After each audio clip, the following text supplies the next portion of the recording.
Bunker, because who doesn't want to live in a hole in the ground and pretend it's a luxury condo? I mean, what's the appeal of a bunker, right? It's like a timeshare for doomsday preppers.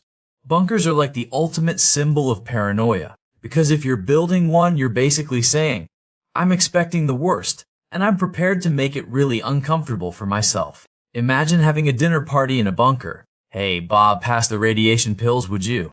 I went to a bunker once. It was like a bad game of hide and seek, except instead of finding each other, we all just found mold and despair.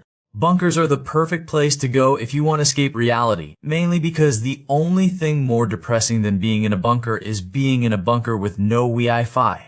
And have you ever tried to sell a bunker? It's like trying to get rid of a used coffin. It's got great bones, just needs a little renovation. And a hazmat suit. I tell ya, I get no respect for my survival gear. I went to the store and bought a water filter, and the guy says to me, this will make any water safe to drink. I said, really, what if it's from the Hudson River? The guy just laughed and said, well, that's a whole different story.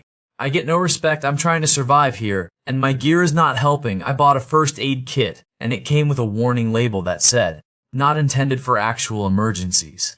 I mean, what am I supposed to do? Just pretend to be hurt until the paramedics arrive. I went on a camping trip with my survival gear, and I saw a bear, so I grabbed my bear spray, but it was just a can of hairspray with a picture of a bear on it.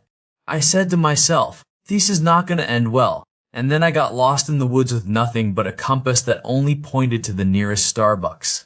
Camping trips, because who doesn't love paying to sleep on the ground and eat bugs? They're like a rite of passage where you get to experience the thrill of not showering for days and wondering if that rash is from a spider bite or just the great outdoors. I mean, what's not to love about camping trips? The fresh air, the beautiful scenery, and the sound of your friend Dave snoring like a chainsaw all night. And then there's the food, because who needs a functioning toilet when you can just eat canned beans and hope for the best? Camping trips are also great for team building, where you get to bond with your coworkers over mutual misery and a shared desire to go home and take a shower. But the best part of camping trips is the wildlife, like when you're trying to sleep and a raccoon decides to raid your trash can and make a mess all over your campsite.